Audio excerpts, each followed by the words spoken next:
Hey, hello class, and welcome back for the second of two lectures for Tuesday, May 5th. We're getting very close to the end here. So when we left off the last lecture, things were looking pretty bad for the country, I gotta say, in the mid-1850s. Um, things are not looking very well. We've got problems in Kansas with bleeding Kansas after the Kansas-Nebraska Act was passed by the Democrats in 1854. You have people going to Kansas to try to make sure that it either winds up as a slave state if they're Southerners or as a non-slave state if they're Northerners, and then they're beating the heck out of each other, literally shooting at each other to try to gain control of that territory when the vote is going to finally come. Slavery is really increasingly becoming the big issue that is dividing the country. And in many ways, slavery has divided the whole country by the mid 1800s. Most major religions have been divided between a northern and southern branch. Most other major institutions are really just sectional, with two exceptions. One is the Democratic Party, which is really the only thing politically that's holding the country together, that and the federal government, which of course is involved in the whole country, but really just holding on by a fingernail. We heard about the Know Nothings, the anti-immigration party that burst on the scene in 1854. They had their big moment that year in 1854, but then in 1855 began a dramatic decline because Southerners in the Know Nothing party decided that they should just stop talking about the Kansas-Nebraska Act as a way to gain Southern votes.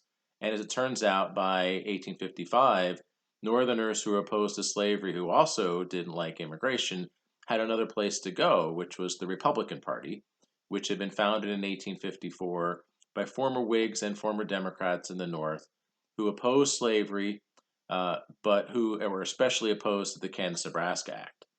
Now, the Republican Party, which at the time didn't even exist in the South, is going to be really one of the great, amazing American political success stories.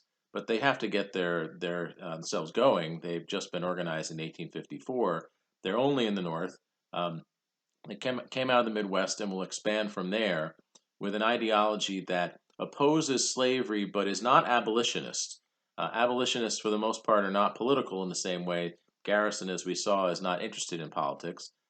So these people oppose slavery because they think it's bad for the country and not so much because they think it's bad for black people. Um, they are also focusing on that free labor ideology, which I talked about previously, with the emphasis on what kind of labor is best for the country, with an emphasis on sort of individual achievement and individual entrepreneurship that are some of the hallmarks even today of the Republican Party. And then they have some of the old Whig ideas of a more involved government in the economy. They're not talking about the same kinds of things as the Whigs had talked about in the 1830s, but by the 1850s, the new Republican Party is thinking that the government should get involved in things like railroad construction, colleges and universities, and other kinds of new internal improvements.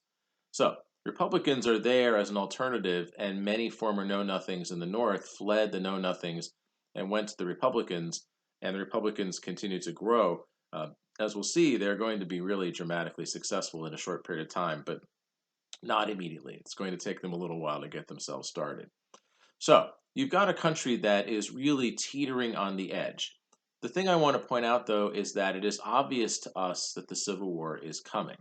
That's because we know the Civil War is going to take place. But it's important to not think that way because that's not how historians think, because that's not how people at the time think. People of the future are going to talk about the year 2019 in the context of the coronavirus, which happened, we're living through it now in 2020. And that'll be the story. But, we lived through 2019 and we had no idea it was coming the following year. And that is the way people live their lives, and that's how history works. Our job is to try to piece together why things happen and the connections for how things happen, and then why it matters. That's our job. But we can't just assume that things are going to happen just because we know that later on this event is going to take place. So if we're going to diagnose the problems of the country, clearly slavery is the thing that's dividing the country, and then everything that ripples out from there. Cultural differences, economic differences, political differences, those are all very important. It also does not help that not only is the country very divided over this topic, but the leadership at the top is very, very weak. Really, since Andrew Jackson, there really have not been very strong leaders of the country. James K. Polk was sort of successful, but served only one term and left behind a legacy that really is much more complicated than his supporters would like to think. And certainly after him, the leaders are incredibly weak. People who were non-entities in many ways, who were very unsuccessful as presidents, very unsuccessful as leaders, very unsuccessful as party leaders. People who, especially if they are Democratic presidents, got the nomination because they could appeal to both the North and Southern wings of the party, which basically meant they were people that no one objected to, and therefore largely non-entities who didn't really succeed in doing very much. So you've got all of these problems that are going on in the country. And I'm certainly not saying that a war is inevitable, but I will say that a series of events that take place as the 1850s continued made it harder and harder for people in the two regions of the country to really be able to imagine that they can continue to go on together. So let's turn our attention to 1856, when a series of events took place that really began to radicalize the North and Northern public opinion furthermore against the South. There's a key event that takes place in the Senate chambers, right in the Capitol, which someday we'll be able to go on tours again, and you can see where this actually happened. There was as the Republican Party had begun to elect senators, and of course coming just from the North. And so one of the first Republican senators was a guy from Massachusetts named Charles Sumner. Sumner was about as anti-slavery as you could get and actually be in politics. He's not an abolitionist really, but he's relatively close, comparatively speaking. And he really hated slavery and really despised what he saw in the politics and culture of the South. And when he got the chance to be serving in the Senate, he really held his own and didn't pull any punches in the speeches that he gave. And so one particular day in the Senate chambers, Charles Sumner gave a speech in which he lashed into the South and Southern politics and all the things that he thought were corrupt and just terrible about what he saw down there. And he got very specific about some of the people who he thought were leading the South in the wrong direction because of their strong support for slavery. Well, it turns out that one of the individuals he named in his speech as an example of how bad things are in the South had a cousin who was in the House of Representatives at the time. So this cousin is a congressman named Preston Brooks, a Democrat from South Carolina. When Brooks heard about Charles Sumner's speech, he felt personally offended. He felt that the honor of his family and his region had been attacked, and therefore Preston Brooks decided that he needed to get revenge. He needed to stand up for the honor of all those individuals who weren't there in the Senate, in the House of Representatives, and therefore couldn't stand up for themselves.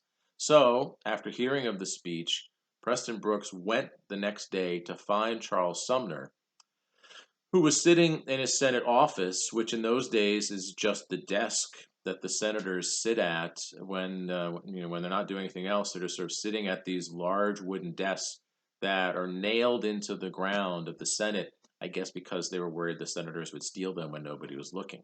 And these are these huge oaken wooden desks. They have all these little drawers for paper and ink and the quills or whatever that they're using, and where they can store papers or information that they need when they make a speech or when they're just doing research or whatever. And senators, this is basically where they hung out. When there wasn't anything really going on, this was what they were doing, is they're on the Senate floor and they're sort of going through correspondence and things like that. And Sumner, of course, I'm sure had many people writing to him saying, great speech yesterday, and he's responding to that and minding his own business, the stuff that's going on around him in the Senate. Then, much to his surprise, coming up from behind him, and as it turns out, coming up from the only place that Sumner really could have gotten out because of the way the desk was constructed. This guy, Preston Brooks, congressman from South Carolina, comes up behind him and says, Sir, you have dishonored my family and my region and my state, and therefore took the large wooden cane that Brooks carried around with him mostly for ceremonial purposes because he thought it looked cool, and began to just slam on Charles Sumner over his back and his neck and his shoulders and eventually his head. Blow after blow rained down from Preston Brooks' cane on poor defenseless Charles Sumner, who really all he ever did was make a speech. Everyone else on the Senate floor kind of froze. They don't really know what to do. This sort of thing isn't supposed to happen. It's the Senate, for crying out loud. You call each other names, but there's a limit to the kind of response. And eventually, people came and pulled Preston Brooks away. In the meantime, Sumner had managed, in a feat of desperate strength, had managed to pull the desk bolts out of the ground and then collapsed on the ground. Um, his injuries were so severe that after he convalesced, which took a period of time, he couldn't even come back to the Senate for years. Partly he was reelected, and the people of Massachusetts wanted him to go back, and he was suffering from some kind of post stress shock, although he did eventually return to the Senate and had a very important career, especially in the years after the Civil War. So Sumner is attacked on the floor of the Senate by a spokesperson for the South, by someone who is speaking up for the South and the values of the South. This shocked public opinion. Well, it shocked public opinion in the North. In the South, Preston Brooks was seen as a hero because he had shown Charles Sumner what would happen to anyone who attacked their system and their way of life. I'm not sure Preston Brooks ever had to buy a drink again when he was hanging out in South Carolina. But in the North, what Preston Brooks did to Charles Sumner, described in the newspapers as the caning of Sumner. As far as many Northerners are concerned, it looks to them like Preston Brooks is exactly their worst case scenario of what a Southern spokesperson is. Someone who will stop at nothing, including violence, to get their way. Someone who doesn't believe in things like the rights of others. Someone who doesn't believe in anything like the constitutional right to speak up.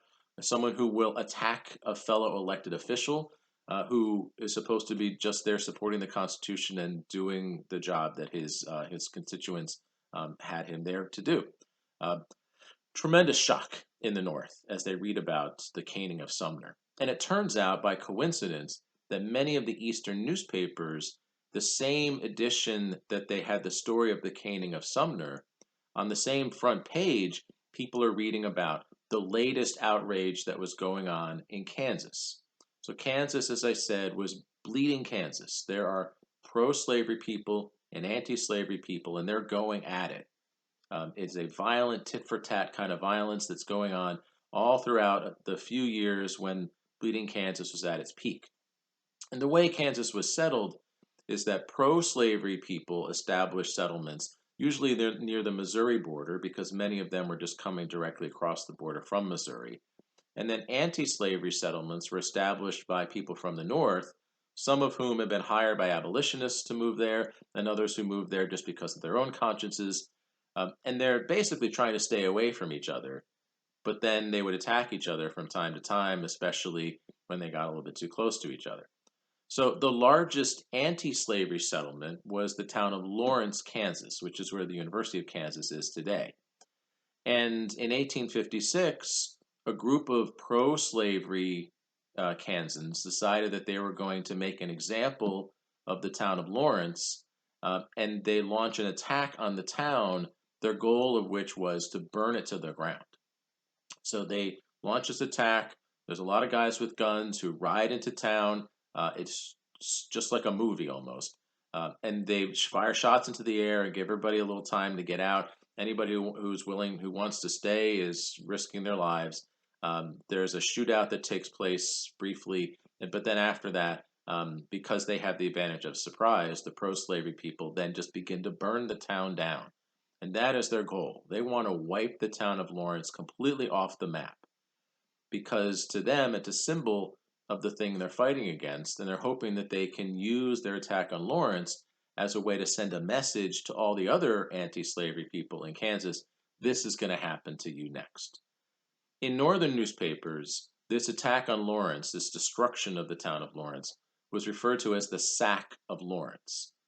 And what they're doing in that name is they're referring to, it's a historical allusion to the sack of Rome, which happened at the end of the Roman Empire when outsiders came and attacked the city and tried to destroy that seat of the Roman Empire, that seat of civilization.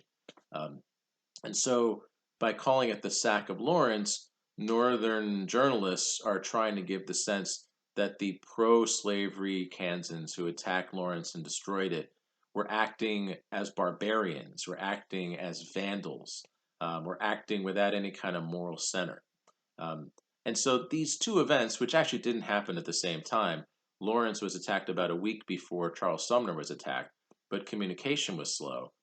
Most people on the East Coast hear about them at the same time, and in the North, those two stories, the caning of Sumner and the sack of Lawrence, they amplify each other because people reading those stories in their newspapers in 1856, if they're Northerners, they are thinking, is this what the South is?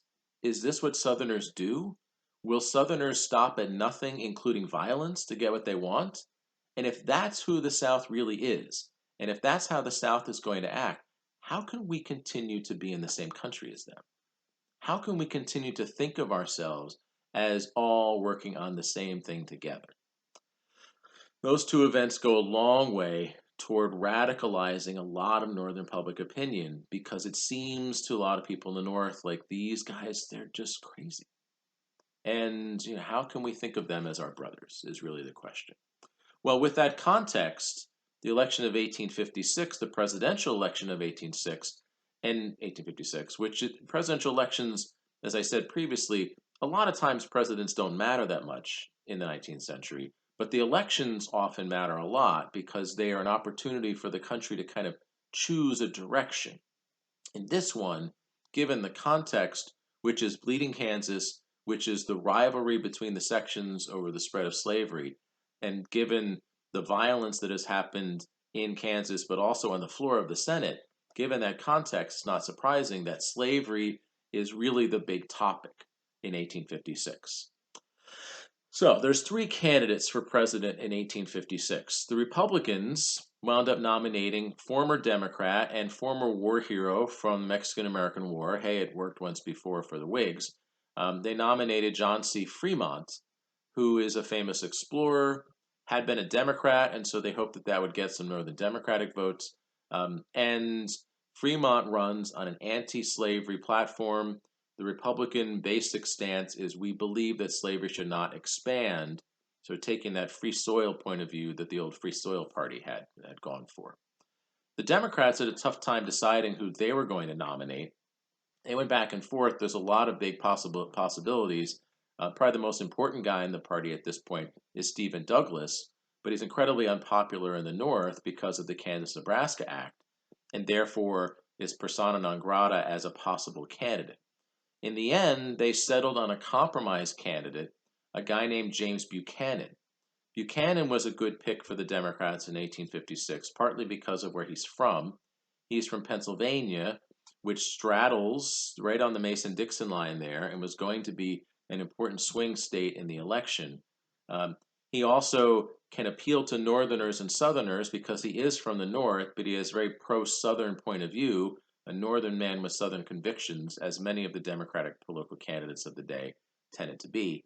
But he also he's got one thing going for him that all of the other leading Democrats do not have. He can look the voter in the eye and say, "Don't blame me for the Kansas-Nebraska Act. I had nothing to do with it," which is true because at the time the Kansas-Nebraska Act was passed 2 years earlier, he was the U.S. ambassador to England. Literally wasn't even in the country at the time. Although, of course, he supported it, as all the major Democrats did, but when it became unpopular, he can sort of step away from it and distance himself. So Buchanan got the Democratic nomination. Now, there is a third candidate, and that third candidate is the candidate of the Know-Nothings, who this is their first chance to run somebody for president. They dusted off Millard Fillmore, who had previously been president, and honestly should have known better than to accept the presidential nomination of a third party whose main goal is to just attack immigrants. But Fillmore saw an opportunity here, and so he took their nomination.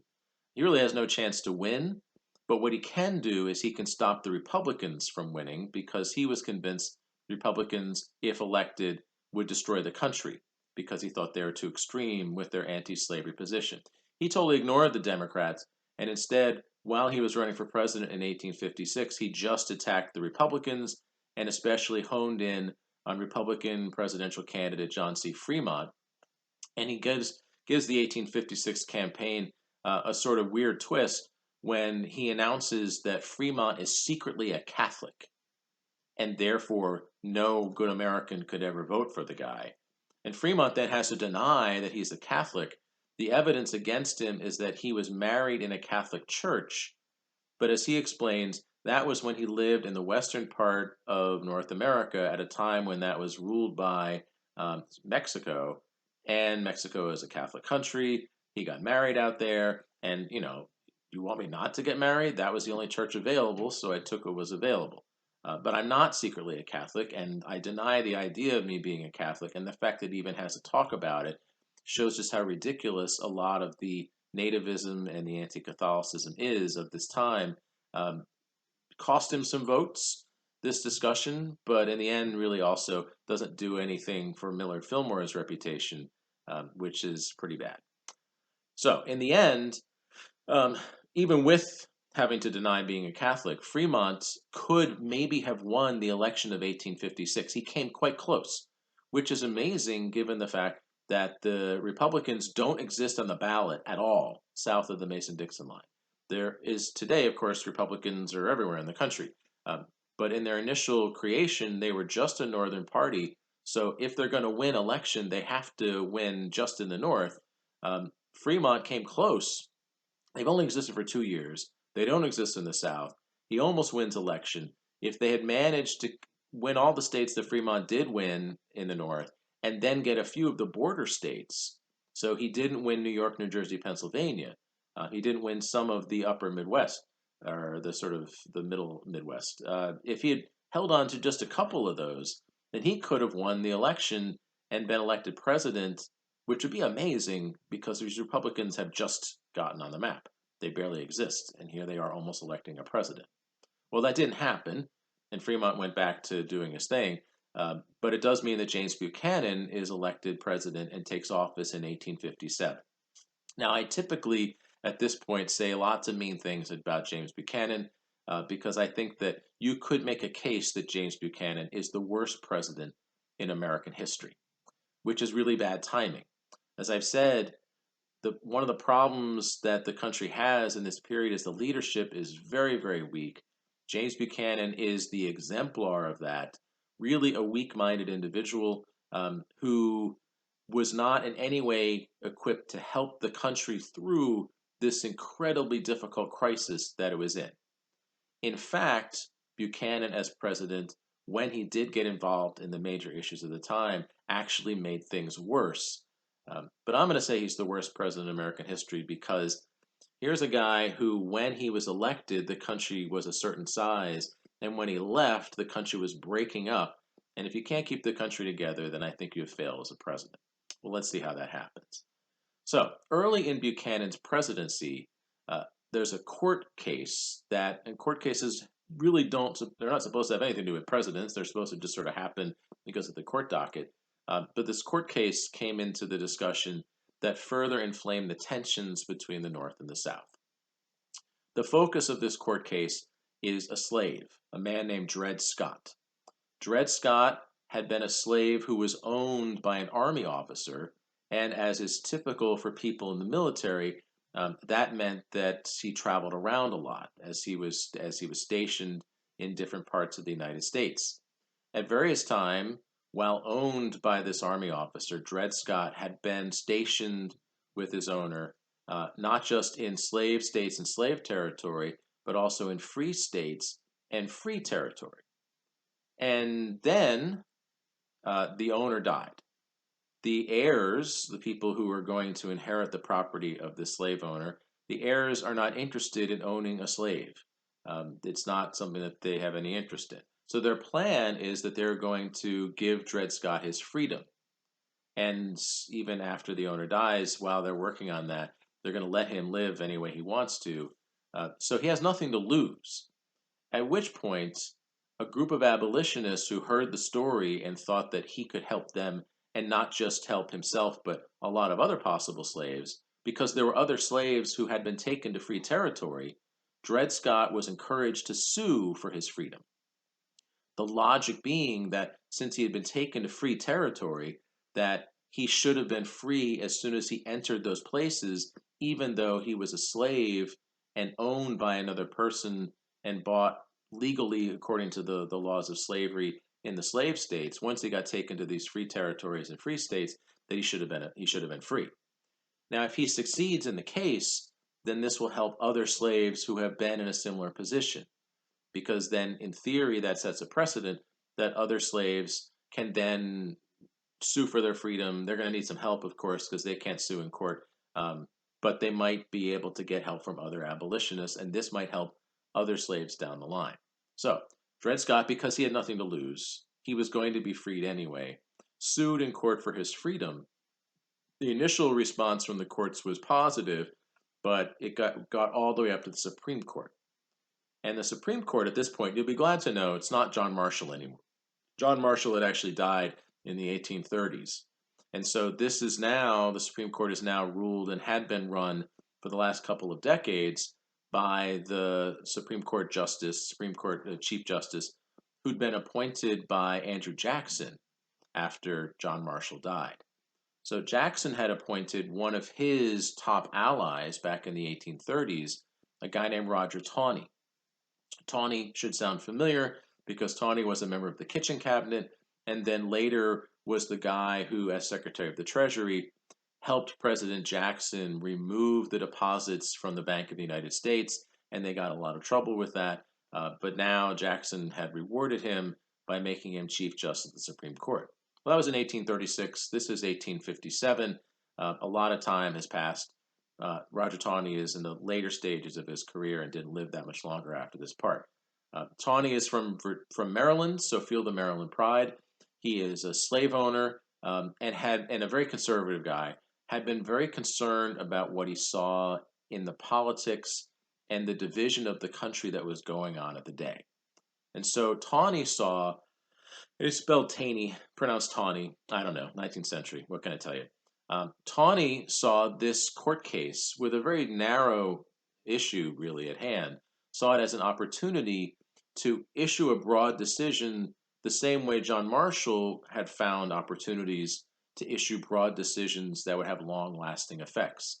So, the Dred Scott decision was written up by Chief Justice Roger Taney in the winter of 1856 to 1857. The way court cases go in the Supreme Court, what they do is they listen to the arguments, and then different justices from among the group write up a rough draft of what the decision for the court might be. Based on this idea or based on this logic, then the court is going to decide a certain way. And then they pass those around. And there might be multiple drafts that go around. Ultimately, when a majority of the justices agree to sign on to a particular decision, then that'll be the decision the court makes. But there will be potentially then other decisions or other voices for people who didn't win, and you still get to hear what they have to say, but those don't have the force of law. So the goal here, Taney's goal, is he wants to write up a decision, and you can guess what he's going to say about Dred Scott, but he wants to write up a decision where he can get a majority of the other justices to agree. Well, in some ways that was easy because he and 4 other justices were Southerners. And so you can imagine what their basic feeling toward Dred Scott's going to be, but there were 4 other justices on the court who were Northerners.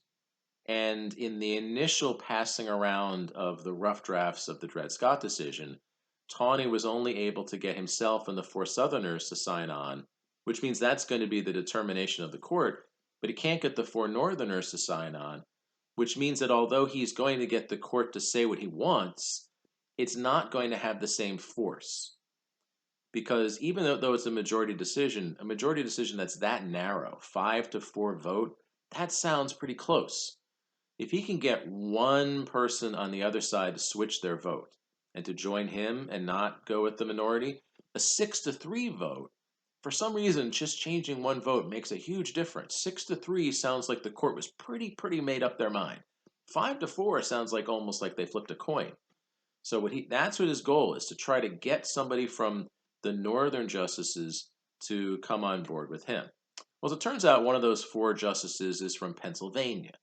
And incoming president, he's not president yet, but the president-elect, James Buchanan, who also has similar ideas about this court case and similar ideas about slavery. Well, James Buchanan is also from Pennsylvania. And so Chief Justice Roger Taney reached out to President elect James Buchanan and basically filled him in and asked him to help in some way. Can you lean on the guy a little? Something like that. We don't know exactly what was said, but we do know that Buchanan did reach out to the justice who was from Pennsylvania, and that guy changed his vote, and eventually the Dred Scott decision was issued as a 6-3 vote, which sounds theoretically more authoritative. It sounds also like it wasn't just a Southerners versus Northerners sort of a thing. It also, though, is not what's supposed to happen. The whole idea of the Constitution is that the three branches are completely separated. Separation of powers goes back to James Madison, goes back to the very structure of the Constitution. And for a president, or in this case, not even a president, but president-elect, to be basically pushing or persuading or threatening or something a justice of the Supreme Court goes against all the basic principles of the Constitution. Taney shouldn't have asked him, and Buchanan shouldn't have agreed to help. And that other justice, who knows why he changed his vote, but clearly he was pressured. To make matters worse, once James Buchanan was inaugurated, as he gave a speech after he got sworn in as president, he basically admitted it. Because in his speech, he said something on the lines of, I have it on good authority that the Supreme Court will soon issue a decision which should end much of our debate over the spread of slavery into the new territories. Which he's not supposed to know that. The Supreme Court is supposed to be doing their things quietly and privately, and no one's supposed to know what they're saying. If he has some inside information, it's only because he and Roger Taney have been caballing together and talking in ways that they're not supposed to do. Not a very smart thing for him to do.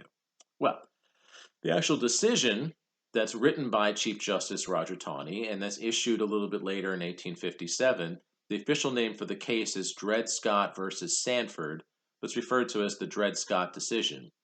In the decision, Chief Justice Taney, speaking for the court, says, and this won't surprise you probably, that Dred Scott loses. Specifically, his rationale is that Dred Scott, as a black man, is not a citizen of the U.S., which is a horrifying thing for us to hear him say. But that was what the Supreme Court decided in 1857. And his logic for that is based on history. He looks at the Constitution. He looks at a lot of the laws about slavery that existed at the time of the Constitution. And he says it's clear to him that the framers of the Constitution did not expect that any black person would ever be a citizen of the country. And if you're not a citizen, you can't sue in a federal court. And so therefore, Dred Scott loses. That's a horrifying thing for the Supreme Court to say. Honestly, it's what most people expected, because once it got up to the Supreme Court, they can count. They know that the Southerners are probably going to win and that this is going to be their position. That's bad enough. But as I said, Taney was worried about bigger things besides just what happens to this one individual. He doesn't care about Dred Scott. He's thinking about, what about slavery? What about the whole country? The debate at the time was exacerbated by the expansion of the country to new territory, and it seemed like the North and the South, really what they're fighting over is who can expand further. So Taney decided he was going to nip that in the bud. So in another section of the Dred Scott decision, Taney addressed the question that Dred Scott's attorneys had raised. They had said that because Dred Scott went into territory that was free territory under the Missouri Compromise, that therefore at that moment he should have been a free man. And Chief Justice Taney, writing for the court in the Dred Scott decision, said whether or not he was allowed to sue, he's not allowed to sue and he therefore doesn't win. But even if he had been allowed to sue, he would not have been allowed to be a free man based on the Missouri Compromise, because the Missouri Compromise was unconstitutional, which is sort of a shocking thing for anybody to say. His justification for that is that the Constitution does not allow Congress to pass a law that stops people from being able to own property or take property wherever they want. And slaves are property, and therefore, when the Missouri Compromise was passed in 1820, which limited the ability of slave owners to bring slaves into areas run by the federal government, they weren't allowed to do that. Now, the Missouri Compromise had actually been overturned legally by the Kansas-Nebraska Act in 1854, but it had, for many people, been such an important sign that the country could work together on slavery, and it had been almost as important to many people at the time as the Constitution, for the way it seemed to solve all of their problems at the time, is a shocking thing for the Supreme Court to say that that law, that crucial law in the 1820s, had been unconstitutional. And then in the further section, Roger Taney then thinks about, could those territories on their own, suppose there was no Missouri Compromise, could they on their own have banned slavery? Because if they could, then maybe Dred Scott could have won the case that way.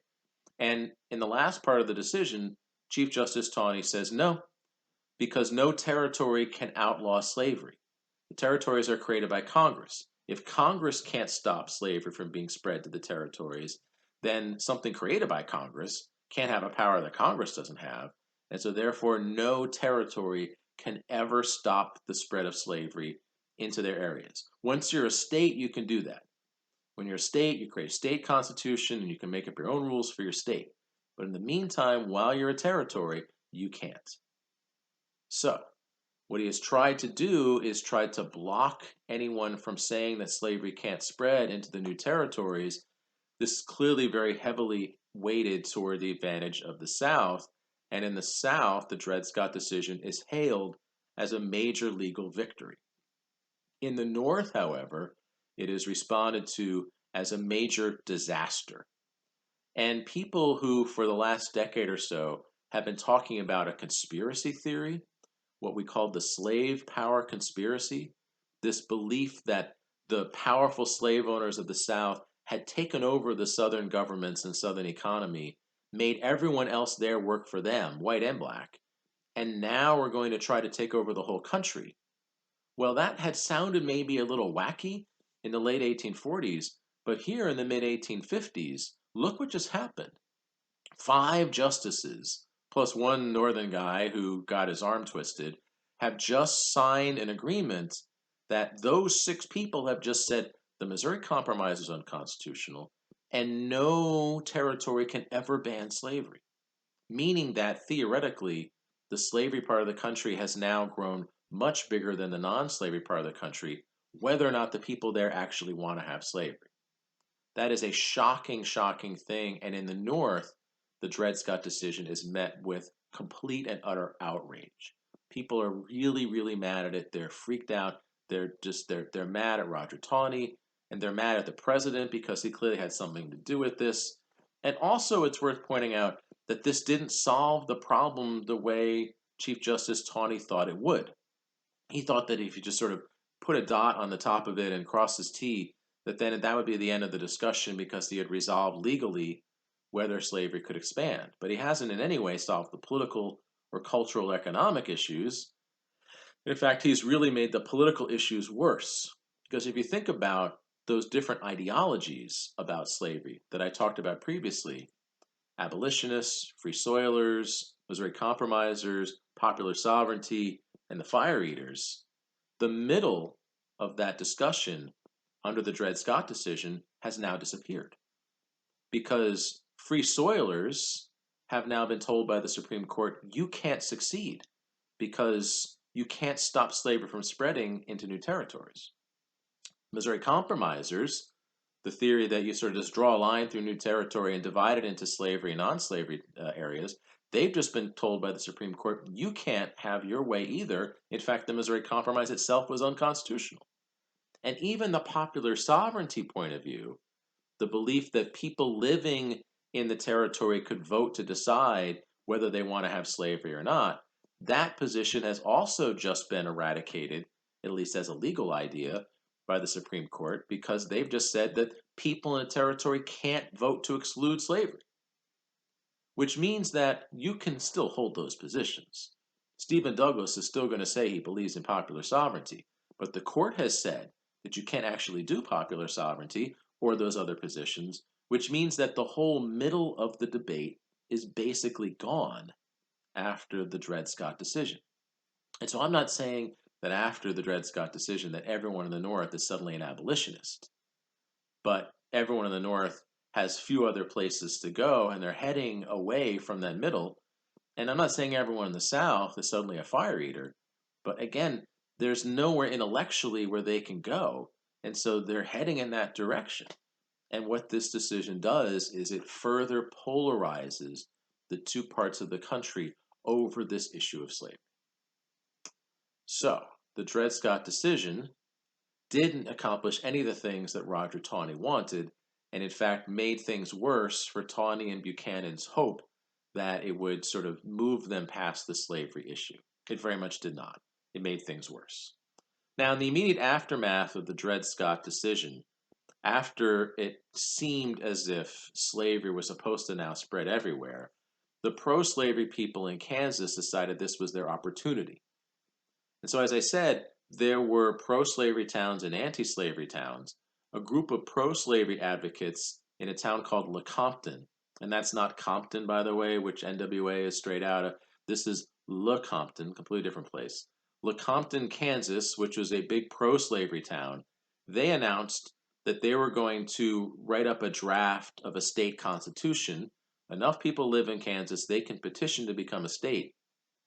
They're going to do it in Lecompton. They invite everybody to come, and then they're going to have a discussion and come up with a rough draft for the state constitution, which then they'll send to Congress. And if Congress accepts it, then Kansas would come in as a new state. Well, having it in Lecompton essentially means that no anti slavery people could safely go to that town. And so, not shockingly, the Lecompton Constitution, the proposed constitution for the proposed state of Kansas, that went to Congress without any anti slavery point of view and therefore proposed that Kansas be a slave state. Now, that went to Congress.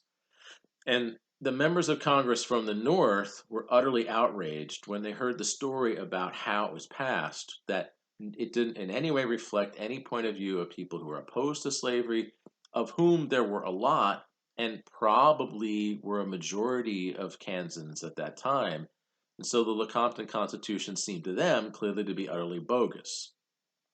And given the outrage after all the stuff from Bleeding Kansas, but especially the outrage after the Dred Scott decision, many people in the North are so upset at what seems to them like Southerners and slave owners just trying to spread and grasp in any possible way they can, breaking all the rules in the process.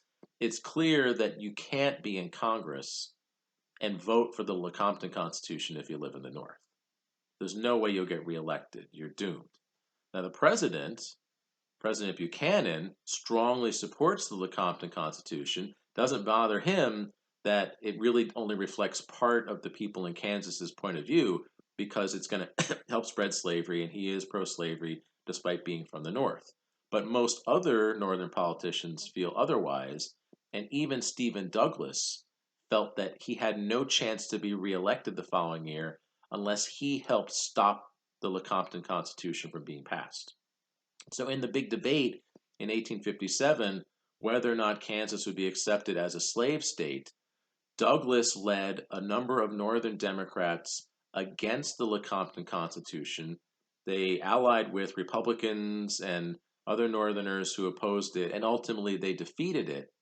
But in the process, the Democratic Party, which like 20 minutes ago I said was just about the only thing holding the country together, because it's just about the only thing that is really a national organization, even that is really starting to show its shreds, because now the most important Democrat in the Senate, Stephen Douglas, is feuding with the most important Democrat in the country, which is President Buchanan.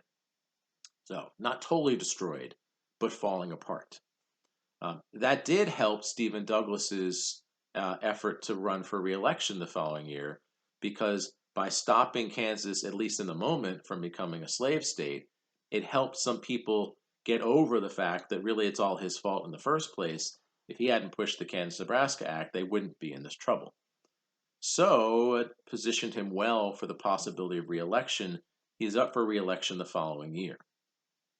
In those days, senators are not voted on by voters. That's way too democratic for the founders of this country. The Constitution, the way it's written in many ways, is really designed to try to limit the impact of individual voters. the franchise gets broadened over the years in a bunch of ways, which is why we have stupid things like the Electoral College. But in the case of the Senate, the way the Constitution was originally written, senators aren't voted on by their constituents. People don't vote for the Senate. Instead, the senators are voted on by the state legislatures. And so Stephen Douglas, who had been sent to the Senate in 1852, in 1858, his term is going to be up. And what he needs, if he's going to get to go back to the Senate, is he needs a majority of Democrats to take over the state legislature after the local elections of 1858. The Republicans, they have other ideas. They're trying to get a majority of Republicans elected in the local elections in Illinois in 1858. And if they do, they've announced who their candidate is going to be. This is unusual at the time. Usually, the two parties would sort of not talk about who they were going to pick because then that might make enemies of people who wanted somebody else. But so this time the parties are trying something new. Douglas is saying basically vote for the Democrats because they're going to pick me. And the Republicans have announced that they're going to, if they win a majority in the state legislature, they're going to send a prominent attorney from Springfield named Abraham Lincoln. Now, Lincoln obviously is going to be an incredibly consequential person. I briefly have mentioned him before, but it's worth a quick biography of him here just to get some idea of how he was raised and what his deal is. So he was born in 1809 in Kentucky. His father was a poor farmer who always resented the power of the rich slave owners in the South. And so when young Abraham was fairly young, his father moved them to the free territory of Indiana. And then eventually, when Lincoln was an adult, he went with his family when they moved eventually to Illinois in the early 1830s. Abraham Lincoln was not particularly interested in following his father's path as a farmer. Instead, he's more interested in book learning and really interested in the law. He worked as a store clerk. He was involved in the local militia and then got into politics. He was a Whig in the 1830s and 1840s. His real hero for his entire life was Henry Clay, which makes sense because Clay was really the leader of the Whigs. And so, like Clay, Abraham Lincoln believed in a more aggressive federal government intervention in the economy and things like that. Lincoln served in the state legislature for a while, eventually became a congressman, served one term in the U.S. Congress in the 1840s. At the same time, the Mexican-American War was breaking out. He was a voice against it, which didn't really help him very much politically, and afterwards didn't even run again for re-election, returned to Illinois, continued to dabble in politics and to be a voice in politics, but instead became a prominent attorney, especially as the railroads were coming through Illinois. He became one of the wealthier guys in Illinois because he was an attorney in the major disputes that the railroads are involved in, and there's a lot of money there. But he continued to be interested in politics. When the Whigs fell apart, he joined the Republican Party because, like his father, he disliked slavery politically. He disliked what slavery meant for everyone else in the country, that the slave owners got everything and everybody else got nothing. That bothered him a lot. And so here he is in 1858, relatively obscure. Republicans in Illinois know who he is because he has been a well-known figure in their state for quite a while. They like him. They like what he stands for intellectually. They also enjoy talking to him. He's kind of a funny guy. He tells these weird backwoods stories with these punchlines that nobody really understands, but they're funny somehow because of the way he tells them. He's got sort of an aw shucks manner to him, even though he is a strong legal mind and a wealthy guy with very much come above his original time of life. So here he is now in the position where if he can help enough Republicans in the state win their local elections, then he will get to be a senator. And Douglas is in the position where if he can help enough Democrats win their local elections, then he'll get to go back to the Senate. And this was announced in enough time that these two guys could then crisscross the state, basically trying to push for votes. It's kind of like they're asking everyone to vote for them, even though really what they're asking is vote for this guy for state legislature, vote for my candidate for state legislature in your town or whatever. And so, because they knew that they were up against each other, and because they knew that who was going to go to the Senate was really the big issue in these local elections, then Lincoln and Douglas squared off in a series of debates that are famous in American history and very different from political debates that you'll see today. So, when we have political debates, and I imagine we will somehow manage to figure out ways to do presidential debates this year, um, and other kinds of debates for local office, they look nothing like what the Lincoln Douglas debates look like. First of all, they're standing outside. They have no microphones. There's no cameras. They don't have any makeup on, and they're just talking. And their debates are set up in traditional debate format. They go on for hours. They're speaking off the cuff, and then they do it again a week later in some other town in another part of Illinois, and ultimately did several dozen of these debates that are, although not always impressive in some of the things that they say, are impressive just for the way that they're able to express themselves at a high level of elocution with just a few notes, and then just sort of go at each other. Now, in these debates, Lincoln's first project was he had to get the voters of Illinois not to think that Douglas was a good guy because Douglas had helped stop the Lecompton Constitution. Because plenty of people in the North thought, well, we hated Douglas a few years ago, but now he did a good thing. And so Lincoln wants to make sure that the voters of Illinois don't see Douglas as really aligned with anything opposed to slavery, which is, of course, the big issue. And so that's going to be the main theme that Lincoln is going to hammer away at. He's going to push and push and push Douglas and push him into a corner where Douglas has to come down officially and state what he thinks about slavery in a way that's unequivocal. And eventually, Lincoln was able to get Douglas to really just come out and say what he said about slavery. And so, in one of these debates, Douglas says the following, and you'll excuse the language, which was 19th century, and this is the more pleasant terms of the time. Douglas said, "I do not think that the Negro," which was the nice word in those days, "is any kin of mine at all." Kin meaning relation or blood relative. "I believe that this government of ours was founded," says Stephen Douglas, "and wisely founded, upon the white basis. It was made by white men for the benefit of white men and their posterity, to be executed and managed by white men." That's Stephen Douglas in 1858. Clearly, that's an incredibly racist thing to say, as he's speaking directly from the point of view of white supremacy. And if anyone said that in the public arena today, I like to think that they'd be completely unelectable, and I certainly believe that someone is going to want to punch them in the nose.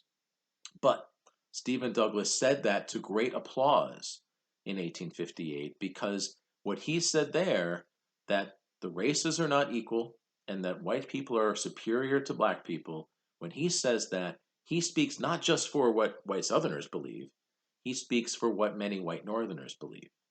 In fact, if you're going to summarize the racial philosophy of the Democratic Party in 1858, that's it right there. North and South, Democrats believed in racial inferiority of black people, and that's just what they believe. Now, Douglas's goal is to try to get Lincoln to seem like he only cares about black people, because then he'll lose a lot of votes because the white people in the North, the white people in Illinois, they're not going to care that much about what's really going on with slavery, as they have shown ever since they voted 7,000 guys voted for the Liberty Party candidate in 1848. So Lincoln has to come down delicately on the question of slavery. And so in one of the debates, Lincoln says, "If slavery is not wrong, then nothing is wrong. I cannot remember when I did not so think and feel." That comes from his father. That comes from the way he was raised. Lincoln believes that slavery is wrong. But Douglas then tries to give the impression in the debates that follow that Lincoln therefore just cares about black people. And you can imagine the kinds of things he's saying or implying. And Lincoln has to deny that, and his denial may surprise you. So, Lincoln says in one of the Lincoln Douglas debates that he believes in, quote, "a physical difference between the races, which would," again quoting him, forever forbid the two races living together on terms of social and political equality. Again, Lincoln in 1848, quote, while they do remain together, there must be the position of superior and inferior, and I, as much as any other man, am in favor of assigning the superior position to the white race. That's Abraham Lincoln in 1858. If you've been raised to believe that Lincoln is the great emancipator, that Lincoln was an abolitionist, that Lincoln was the greatest man in the world with regards to slavery and race, well, you're going to have to step back a little bit because Lincoln hated slavery, did not want slavery to expand, but did not believe in racial equality. He is not an abolitionist. He is not William Lloyd Garrison. He is not Frederick Douglass. He doesn't have the same position about racial equality that all the black people in the country have, and that small minority of abolitionists have. He is not an abolitionist. He does not believe in racial equality. And you know what? He gets applause for that too. Because he has summarized the Republican position very clearly. Republicans did not like slavery. Republicans don't want slavery to take over the country. Republicans don't trust the slave owners and don't trust the way the South is acting, but they do not believe in racial equality. If they believed that strong in racial equality, they wouldn't be in politics. They would have been abolitionists, they would have been giving speeches, but it's not the political position. In that moment, Lincoln is summarizing the basic philosophy on race of the Republican Party in its early days, opposed to slavery, but not in favor of racial equality. And that may hurt. That may sound hard to listen to.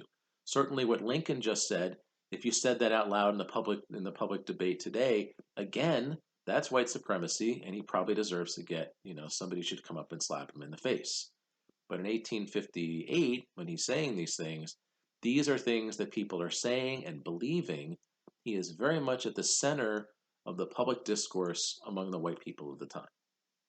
So, in the end, the Lincoln-Douglas debates may have changed a few votes, may have changed a few minds, but probably didn't have a major effect on the outcome of that local election. In the end, enough Democrats got elected in the different state elections that year that Douglas got sent back to the Senate. And so maybe you wonder why we're even talking about this. But in the process, Lincoln made a name for himself nationally. Because here's this relatively unknown guy, just some lawyer from Springfield, Illinois, who is going toe-to-toe with one of the most famous politicians of the country, who is giving Douglas all he can handle, and in the process is speaking for the ideas of the Republican Party in ways that make a lot of sense to Republicans who read about this in the newspaper in other parts of the country. This is the big political story of 1858. And they don't have TV, and they can't watch this on the internet, but they can read about it in the newspapers, and the transcripts of the Lincoln-Douglas debates impressed a lot of Republicans. They hear about this Lincoln guy, they find out that he stands for a lot of things that they're looking for someone to speak for. And so, although Lincoln didn't win the battle that he was trying to win in the Lincoln-Douglas debates, it set the stage for him to win a much bigger battle, which is going to be coming a little bit later. But Douglas does get to go back to the Senate. So let's jump ahead to 1859. And unfortunately, things don't get better in the issue of slavery and the issue of the sections of the country fighting with each other. They continued to get worse and worse. The big story in 1859 is about a white abolitionist named John Brown. John Brown had been in Kansas.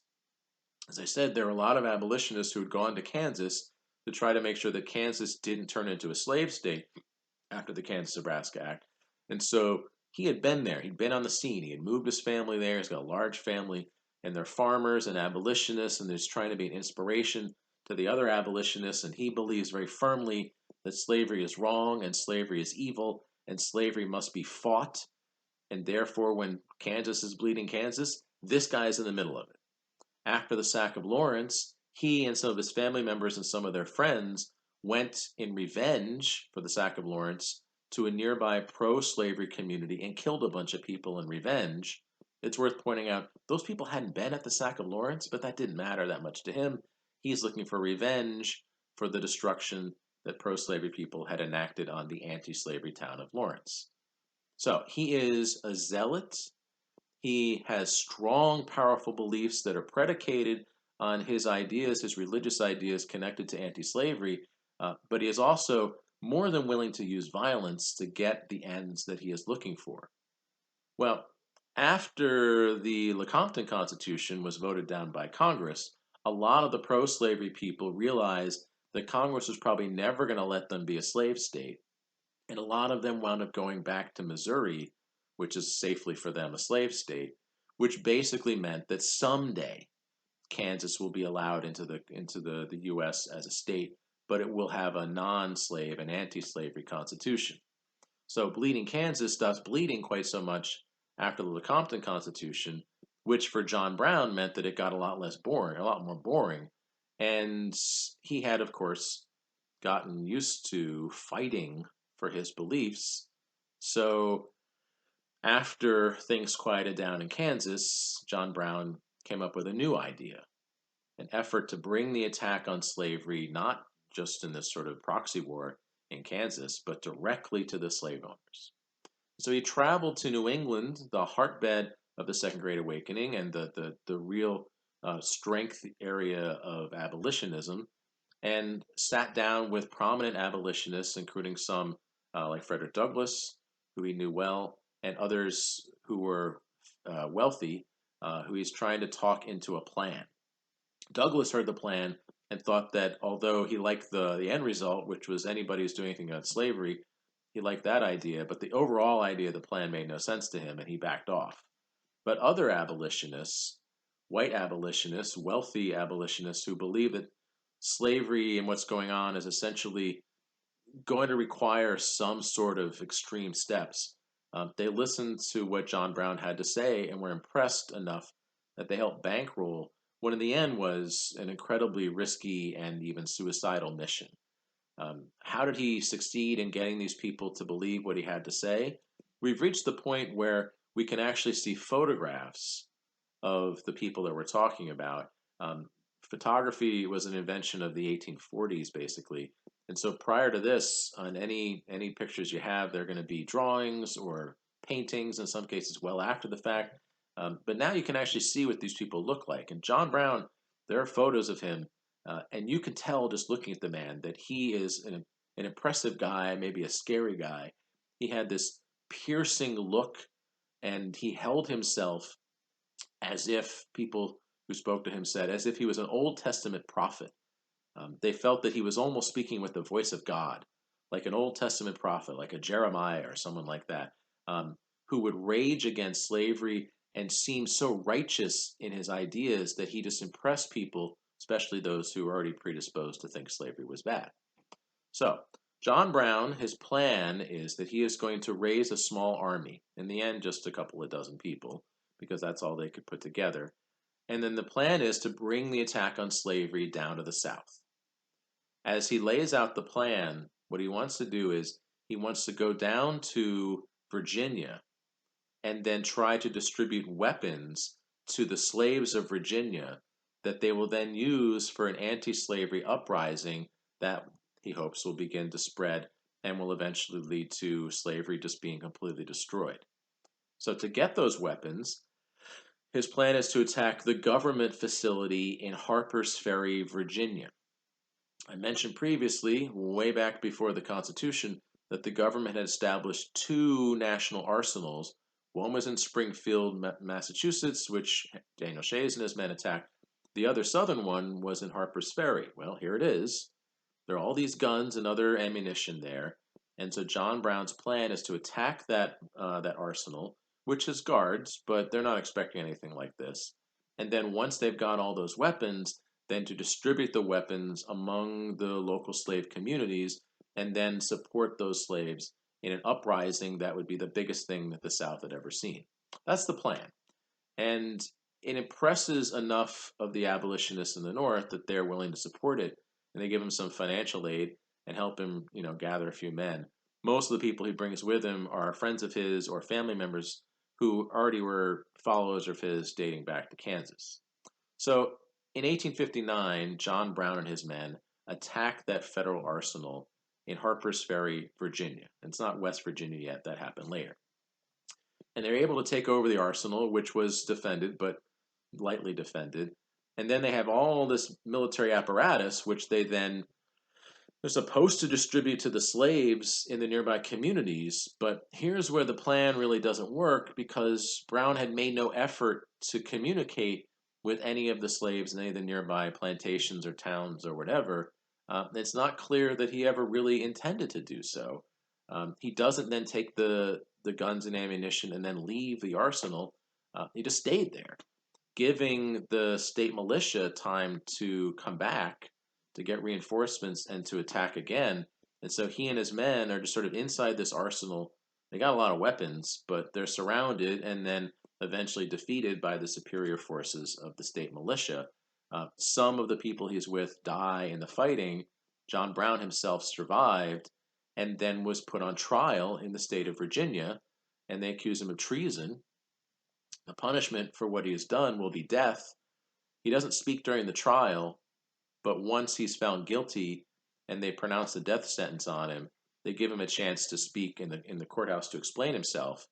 And John Brown, at that point, since he has nothing to lose, admits everything, admits what the whole plan was, and then denounced slavery in a righteous fury, attacking slavery as an evil in the context of the Second Great Awakening and abolitionism, lays out everything he believes that is wrong with slavery morally in fiery, powerful language that impresses everyone in the courtroom, even though it's not at all anything they believe.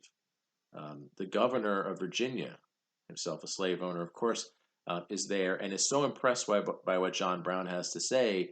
He's terrified of what John Brown means. But the thought crosses his mind, maybe slavery is not a good idea for us, although that's certainly not a position that he's going to take. So, after John Brown gives this speech and after he's found guilty, he's going to be executed. And he's executed later in 1859, at which point the Southerners, their basic feeling is, phew, thank goodness that wasn't any worse. Because John Brown is their worst nightmare. A white guy who wants to arm the slaves so the slaves will then kill all of them.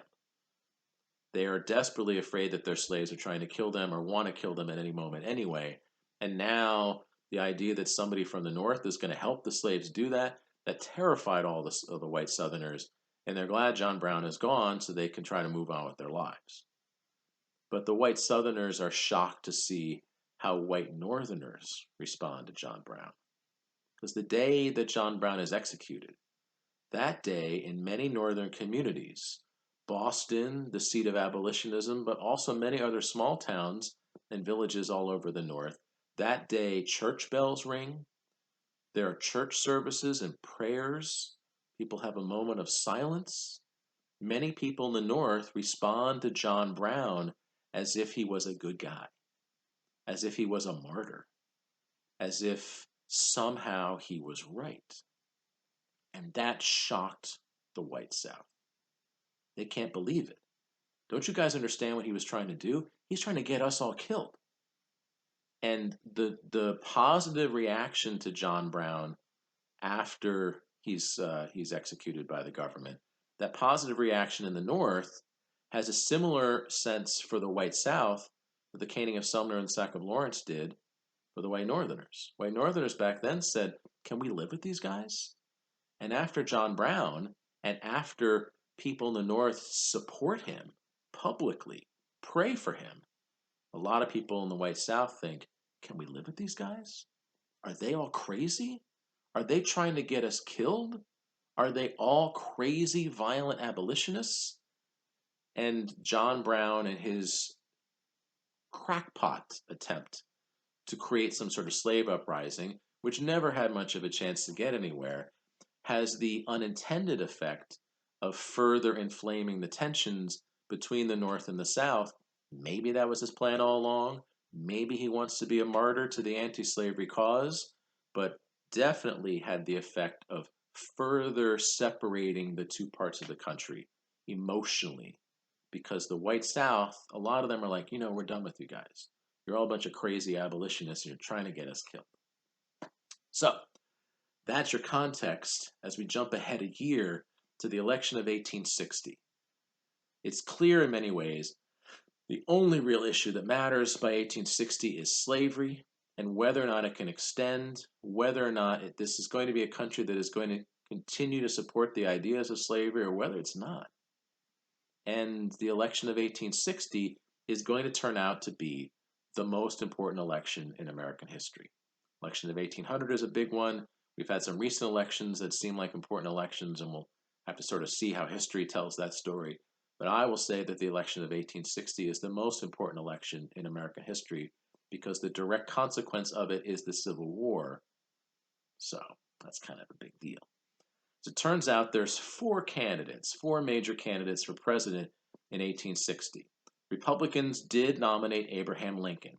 He had impressed a lot of Republicans during the Lincoln-Douglas debates. He had done some very smart politics in the years subsequently, had traveled out east, aligned himself with some key players in the party, spoken before workers' groups to show them that although he's a wealthy attorney, that he's sort of a man of the people. And so he got the nomination over some other big leading lights in the party, who then later he's going to get to help him run the country. So he is the Republican nominee. And it's worth pointing out, Republicans aren't on the ballot in the South. Southerners, there's no Southern Republicans in those days. And in fact, Southerners don't even call the Republican Party to emphasize that they think Republicans don't care about white people. Southerners refer to it as the Black Republican Party. So if Lincoln's going to win, he's got to somehow sweep the North, and we'll see how that goes. The Democrats, who are, as I said, they're the only real thing holding the country together in a lot of ways at this point. I mean, they're it. They're the only real thing that is bisectional, that has connections from the North and the South. They're barely holding on to that idea. To me, if you're worried about keeping everybody happy, you would have your convention where you're nominating your party and picking what you're going to stand for that year. Have your convention somewhere quiet, somewhere that might be fun to hang out in. These days I might say Miami or Las Vegas or somewhere where the delegates can all get together and have a nice time. In those days, it might have been Atlantic City, might have been a good place to go. No, they didn't choose that. Instead, they chose Charleston, South Carolina, which is a really dumb place to have their convention. Because everything in Charleston, South Carolina is about slavery, Southern rights, states' rights. They've been talking about that since the 1830s, since John C. Calhoun burst on the scene. This is not a smart place for them to hold their convention if they want to kind of damp down the controversies over slavery, especially within their own party. Well, when they got there, it became clear that Stephen Douglas was going to get the nomination of the party. He had enough connections within the party, he had sewn up enough of the delegates, he's going to get the nomination. But many of the Southern delegates simply cannot accept Stephen Douglas as their nominee because they remember that just a couple years earlier, he had stopped Kansas from becoming a slave state when he helped defeat the Lecompton Constitution. Once it becomes clear that Douglas is going to get the nomination, they bolted. The Democrat delegates from the deeper South states just got up and left. At which point, the Democratic Party is officially cleaving in two. Douglas gets the nomination, but really is the nominee just of the Northern Democrats. A little bit later, the Southern Democrats got together for a separate convention. They met in Maryland, in Baltimore, Field of Maryland Pride, and they nominated former Vice President John C. Breckinridge, a guy from Kentucky who was pretty much as much of a fire eater as you can get, strong supporter of slavery, had been very much sort of in the John C. Calhoun mold, and now he is the nominee for the Southern Democrats. To make matters more confusing, there's a fourth guy who ran a credible run for president that year. A slave owner from Tennessee named John Bell, got the nomination from a party that only existed for this election, They call themselves the Constitutional Union Party. Their goal is just to try to run on the idea of compromise. So Bell says that he is the only candidate who believes in the Constitution. He had opposed the Kansas-Nebraska Act, even though he was a slave owner. And his goal basically is just to vote for me because my one goal is to keep the Union together. In the end, Lincoln swept the North almost completely. All the non-slave states of the North went for Lincoln. He only got 39% of the popular vote, but he got a significant majority of the Electoral College, which shows you that by this point, the North is a much bigger part of the country. The northern states have a much bigger population than the South, even with the South getting extra votes from the Three-Fifths Compromise, because the North is where industry is, the North is where the immigrants have gone to, and the northern population is just significantly outstripping the southern population. Lincoln can win, and other Republicans after him can win without even showing up on the ballot in the South. That's the message of this election. Douglas basically came in second everywhere. He won Missouri, and he and Lincoln split New Jersey in a weird electoral college decision that year. Bell won a couple of the border states. Breckinridge swept the Deep South, and as I said, Douglas basically came in second just about everywhere, which doesn't help him that much in the electoral college and makes him look like he got crushed. So the outcome of this election is that a candidate who was not on the ballot in the South, a candidate for a party that stands against slavery, or at least the expansion of slavery, a candidate for a party that's policies are in some way going to speak against what the South wants, that candidate, Abraham Lincoln, has been elected president and is going to take office in early 1861. And Southerners just can't deal with it. The response in the Deep South is this guy, this anti-slavery guy, speaking on behalf of this anti-slavery party, he's going to take over the country? Well, no. We are not going to stick around and see what a country led by Abraham Lincoln, who they consider to be an abolitionist, even though he's really not, we don't want to stick around to see what that's going to be like. And so immediately after Lincoln's election was confirmed, people in the Deep South began to make plans to just exit. The official word is to secede. So delegates got together in the Deep South states to discuss what to do. Can we stick it out and see what it's going to be like to be in a country that's ruled by a Republican president? Knowing what we just saw, that probably this isn't going to be the last Republican president because he won without appearing on the ballot in the South, and other Republicans can keep doing that. The Democrats maybe are going to shrink and maybe not even do well in Congress anymore in the years that follow. What's going to happen here? Can we stand to be in a country ruled in such a way? It's worth pointing out, Lincoln had said he wasn't doing anything about the slaves as they existed in the South. The Republican Party had said that. But they're scared about the idea of being in a country ruled by someone who opposes the slavery that is so important to their region. And so, in the first of these conventions, and it is not surprising that it is in South Carolina, based on the history that it's had, South Carolina delegates got together, and by unanimous vote in December of 1860, a month or so after Lincoln was elected, but he's not president yet, the delegates in South Carolina voted to secede, to withdraw from the Union, something that really they've been threatening to do in some ways ever since 1820s, 1830s, now fully confirmed, and this time they're not alone, because shortly thereafter in Mississippi, there is a similar delegation, a similar vote, and that convention also votes to secede. Those first two states do it by basically unanimous vote. They're the two states that have the highest percentage of the black population, and therefore they're the most concerned about what would a Republican president do to their slaves. They're worried that it's going to be John Brown all over again. And then the rest of the Deep South followed suit in the month or so that followed Mississippi. And ultimately, that Deep South chain from Texas through Florida and all the way up to South Carolina, so Texas, Louisiana, Mississippi, Alabama, Georgia, South Carolina, Florida. That Deep South strand of 7 states, all in the months after Lincoln's election, voted to leave. to leave the country because of slavery. And it's worth pointing out, it is because of slavery. Ultimately, the thing that was dividing the country was slavery. Some of the delegates were very clear that this was the thing that they were resenting Lincoln for. Others talk more broadly of states' rights or Southern rights.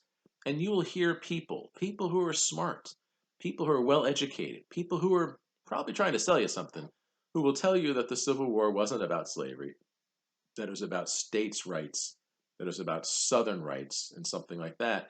And they'll show you the evidence of some of the debates during the secession winter. I'm going to tell you that slavery is the issue in the Civil War. The election of the first anti slavery president sets off this crisis. The only right that the slave owners of the South have any fear over when Lincoln is elected is their right to own slaves. Everything else is just a smokescreen. Yes, there are other differences between the North and the South, but they're all predicated on slavery.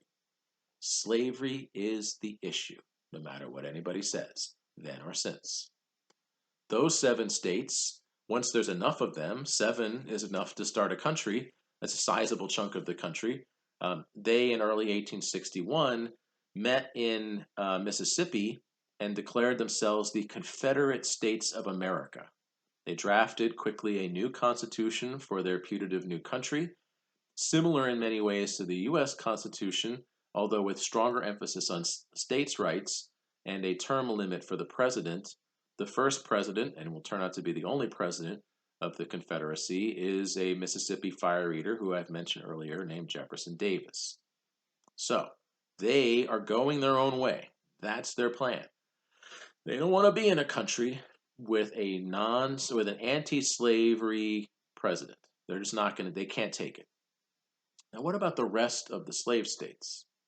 Because the closer you get to the north, once you get away from that, and remember that belt was the slave belt and the cotton belt, where there's a large number of slaves in all of those states.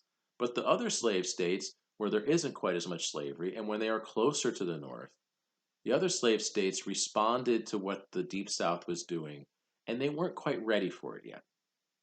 The Middle South and the Upper South, those states, they also got together and held conventions to talk about what they want to do.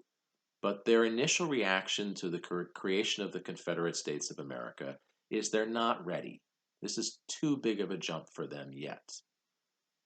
But they're also sympathetic to the South, to the Deep South, to the slavery ideology and to the Confederacy idea of breaking away from the Union. There's plenty of sympathy for that in the rest of the South. It's just not something that they're quite ready to do. In the other southern states, their response is, well, let's see what Lincoln is like. Let's see what these Republicans are like. Maybe it won't be as bad as you guys think, but they reserve judgment. Now, what's going to actually happen about this crisis? You've got now 7 states of the country have said they're leaving. In theory, this is a problem for the leaders of the whole country to resolve. President Buchanan did very little during the long secession winter of 1860 to 1861. On the one hand, he says that the states of the South shouldn't be allowed to secede. On the other hand, he says that he's not constitutionally allowed to force them back in, which is effectively letting them go, even though he sort of says tisk tisk. It seems, basically, when you get down to it, that in his heart of hearts, James Buchanan did not want to be remembered as the president who was in office when Americans began to shoot at each other. That's not the legacy he wants to leave. And he got his wish. When he left office, they hadn't started shooting at each other. On the other hand, his legacy is he's the president in office who did nothing when part of the country decided to leave, and that's not a particularly good legacy either. Congress, which actually has more power in those days, Congress could theoretically have tried to do something about this, but they ran around with their hands in the air also and just sort of dithered and got confused. The leaders of Congress held meetings and they create committees, and there's a big super committee involving people from the House and the Senate who tried to respond to this crisis during the long winter, of 1860 to 1861, as the Confederacy is pulling out, as people from each of those states quit the House and the Senate and give all these speeches about states' rights and slavery and how the Union is terrible, and then they leave. That's all happening, and the leaders of the House and the Senate, they can't come up with any solution. They're proposing maybe constitutional amendments that would make the South happy, none of which are going to get anywhere because the North isn't going to support any of them. Ultimately, the only real solution here would be if Abraham Lincoln said, you know what, I don't really want to be president anyway. I was just kidding. Let's let Breckinridge be president. Let's let Douglas be president. Let's let that Bell guy. Let's see how that works out. And that's not going to happen. The people in the country, the people in the North anyway, they voted for him. He's going to be president. He doesn't like slavery. Let's see what happens. And so Lincoln comes into office in the spring of 1861 facing this major national crisis, the biggest crisis that the country probably had ever faced since it was an independent country. Part of the country has pulled away. Part of the country has decided they don't want to be part of the country anymore over this issue of slavery, and he is faced with what to do.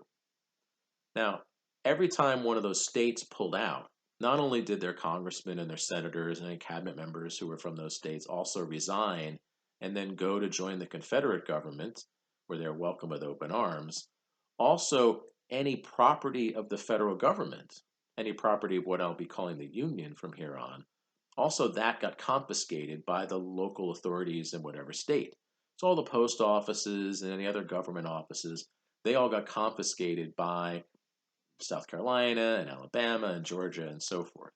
With a couple of exceptions, there were some army bases that were still under the control of the Union government as you get into early 1861. There's one off the coast of Florida, totally not a part of our story, but it happened. There's another one that's off the coast of South Carolina, and that is our story. Because in the harbor of South Carolina, there's a little island, and on that island there is a U.S. Army base. It's called Fort Sumter. And there are soldiers for the U.S. Army who have been stationed there, as suddenly around them, the state of South Carolina left the government. And now those soldiers are suddenly surrounded by people who want to get rid of them. The existence of a Union Army base on an island in the harbor of probably the most important city of the South, that is an infuriating idea for the Southerners, and they want Fort Sumter to go. Buchanan had bought himself some time by just not doing anything about the fort, and he promised through channels that he was just going to kind of leave it alone. But somebody's going to have to do something about that fort because the guys on the fort are running out of food. And it's April of 1861, and they're just about out of food. Their supplies are very short. And at Lincoln's first cabinet meeting, he's just getting to know everybody. He's just figuring out how to run anything. He's just like figuring out where the bathrooms are in the White House. At his very first cabinet meeting, this is the issue. Fort Sumter is about to run out of food. Two choices. One is we could give up the fort. Tell the soldiers on the fort, just give up, throw the white flag up, and let the people from South Carolina just sort of come over and take over the fort, and they'll be very happy about that, and you'll probably get to go home. You'll be fine. Lincoln doesn't want to do that because that will look weak. He doesn't want the first thing he does as president to be giving up. That'll set a very bad precedent, and he doesn't think it's going to help because he thinks that eventually things are going to lead to a fight anyway. His alternative, though, is he can fight. He can fight his way into Fort Sumter. He can send the Navy into Fort Sumter and fight for control of the harbor. He can do that. But he doesn't want to do that either, and his cabinet members don't want him to do that either because it's really not strategically going to do anything. Getting this little fort and controlling that fort when you got the whole South to worry about, he's not going to really be able to hold on to that forever. And then he would be the one forcing the issue. And Lincoln is very concerned, as are the rest of his cabinet members, that to do such an aggressive act as his first real serious act as president would set a bad tone in the North, where, remember, a lot of people in the North don't really care. A lot of people in the North don't really care about the slaves. A lot of people in the North are Democrats who were, kind of okay with what the Southern Democrats were doing. And so for him to push essentially a war on the country as his first act as president, that also is probably not a good way to go. Well, if you got two terrible choices, what's he going to do? It turns out that Lincoln, unlike those previous presidents who were weak, whose leadership abilities are very poor, Lincoln is the right man for this crisis because he has flexibility and he has some kind of morally based genius. I don't know. Lincoln is the right man for this crisis. And he shows it in this very first moment because Lincoln came up with an idea that his other people in the cabinet, his advisors, military advisors, none of them had thought of. Lincoln sends a message to the South. We are sending supplies to Fort Sumter, not reinforcements, not guns, nothing military. It's purely a humanitarian gesture because they're starving to death. We're going to put on a boat some food and we're going to send that to the guys in Fort Sumter. He knows that if he does that and the food gets there, then the South Carolinians and the South basically have accepted that this fort's going to continue to be there. He doesn't think they're going to do that. But if they stop that boat from coming, the only way they can do that is by shooting at it or by shooting at the fort in the meantime, which means that he's forced the South take the initiative. Previously, his choices were he makes one of two bad decisions. Now, this third choice he came up with, he forced the South to have to make the bad decision, and they made the decision they can't let Lincoln just keep supplying this fort, the fort that is a symbol of authority that they don't believe in anymore.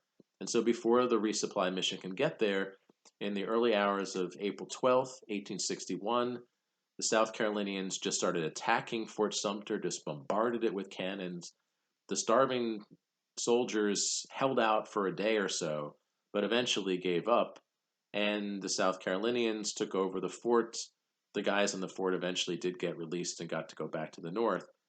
It seems like Fort Sumter for the South is a big victory, but Lincoln has gotten a much bigger victory because he got the South to shoot first.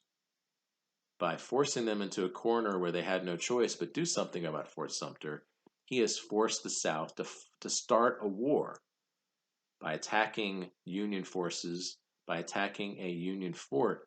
They have fired first, and in the aftermath, on both sides, Confederates and in the North, there's a real surge of patriotism. Southerners are convinced that this is going to be the first very simple attack in what will probably be a very short war between the North and the South because, we're better than them, we fight better than them, we can beat them very easily, they're not going to care anyway. Whereas in the North, what the attack on Fort Sumter led to a surge of patriotism as many people in the North who maybe hadn't cared that much about what the South was doing now felt that these poor starving soldiers at Fort Sumter had been victimized. And there's this surge of patriotism. We need to do something about it. We need revenge. And Lincoln suddenly has a much more unified public opinion in the northern states. At that point, Fort Sumter, April 1861, the Civil War has begun. The North and the South are going to fight. They're going to fight over whether or not the South can leave. They're going to fight ultimately over what's going to happen with slavery. These are the big issues. Before the actual fighting, which will be the subject of our lecture on Thursday, our last lecture of the semester, before the fighting, one last thing though, once it's clear that they're fighting now, the other slave states have to decide what to do. They can't sit on the fence anymore. They can't just wait. Now they know. The answer is that under Lincoln, there's going to be a fight between the North and the South, between the Union and the Confederates. What are they going to do? All eyes focus on Virginia. Virginia historically had been a crucial state to the history of this country, dating back to Madison and Jefferson and the days of the American Revolution, clearly had been such a key part in the history of the country, and the Virginians got together in the immediate aftermath of the attack on Fort Sumter, and they decided that they would prefer to support their other slave-owning allies in the South, and Virginia decided to secede from the Union and join the Confederacy. The Confederates were so pleased with that decision that they then moved their capital to Virginia, moved it to Richmond, which I have to say was kind of a dumb idea. Strategically, wouldn't you want to keep your capital as far away from the other guys as possible when there's going to be a war? Why put it just down 95? That doesn't seem like a very smart idea, and in fact is one of the reasons why so much of the fighting in the war that's going to happen will be between DC and Richmond. Well, that's a project for another day. Getting Virginia is a big success for the Confederacy because Virginia is a little bit more economically developed than most of the Deep South states. There's military apparatus there, including a naval base. And of course, any state they get is going to add to their firepower and their manpower. But also, Virginia, because it had this sort of intellectual leadership after Virginia left, then a lot of the Middle South followed as well. So that middle band of Tennessee and North Carolina and Arkansas, they also voted to join Virginia in leaving the Union and joining the Confederacy, which means now we're looking at 11 states that used to be part of the U.S. that now say they're part of the Confederacy. Confederacy is a pretty big place. If the Union is going to defeat them, they're going to take over that whole territory somehow, which is a big project. But the key thing here is that some slave states didn't join the Confederacy. This is going to be Lincoln's big problem throughout the war, is to keep these other states from deciding that they want to join the Confederates. There's plenty of slave owners in some of these other states who are sympathetic to the South. Working our way across Delaware barely counts. They have slavery still, and they haven't outlawed slavery, but there's just a limited number of slaves, and economically, socially, they're pretty pro-North, so not a big part of the story. Jump over all the way to the West. Missouri never seceded. They stayed in the Union, and then they fought amongst themselves. There's essentially a civil war within the Civil War, where pro-Northerners and pro-Southerners just kind of shoot each other in Missouri, but they never left the Union, and so that's going to be an asset for the North and for Lincoln. Kentucky is sort of a weird one. A lot of people in the South a lot of people in Kentucky are pro-South, and a lot of people in Kentucky are pro-Union sort of in a general way. And so the solution of the state legislature there was they just declared themselves neutral. So basically they're Switzerland, which is really not much of a choice. And it was the best Lincoln could do. As the war went on, public opinion in Kentucky went enough pro-Union that eventually Kentucky was more strongly supportive of the Union, but at least they didn't pull out of the Union, and Lincoln is willing to accept that for now. Really, the big part of the story here, what the key decision is what's going to happen to Maryland? Your state, the state that we all live in, the state you're probably sitting in right now as you watch this on your tablet or your phone or who knows what else. If that state had left the Union, then among other things, Washington, D.C. would have shut down. The North would have to move their capital somewhere else. I don't know, Albany or something like that. Certainly would not have been able to keep D.C. if it was surrounded by the enemy. So Maryland is crucial in that way. It's also crucial because it's got Baltimore, which is an important industrial city. Lincoln has really desperately got to hold on to Maryland all through the war. There's plenty of people in Maryland who support the Confederacy. Lincoln had to sneak through Baltimore on his way to be inaugurated in March of 1861 because there are rumors that there were pro-Confederates in town who were going to assassinate him before he could get to D.C., and he had to get off a train and sort of sneak through town and get on a different train. Plenty of people in Maryland support the Confederacy, but the state did not ever leave the Union, and key leaders of the state helped keep it in the Union, although not always as firmly as Lincoln wanted. Lincoln is going to drive us crazy sometimes as president because some of the decisions he makes won't seem like they're bold enough. But you have to keep in mind these border states, he has to keep them happy. And keeping them in the Union is going to make the job of winning the war easier. Because if he keeps them in the Union, then he's got 11 states to take back over. And he's got a lot fewer guys to fight against. And he's got a much less industrial base to deal with. So these are all important. Now, though, we've got a major crisis on our hands.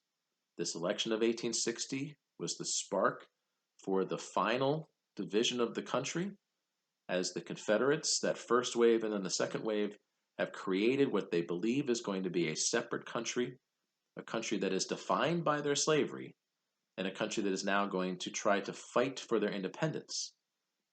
But talking about them as a country is, of course, absurd because they're part of a country already that they're trying to leave. Nobody gave them the right to do this. And ultimately, the question is going to be, can the Union force these states back in, defeat them militarily, and then at the same time, the underlying cause of slavery, can that be resolved in some way so that moving forward, something positive can come from what will turn out to be the most horrible 4 years of American history, the Civil War? That'll be the topic of our lecture on Thursday. It is a complicated story. I presume you know who wins. That'll be our last lecture. I will see you then. Thanks.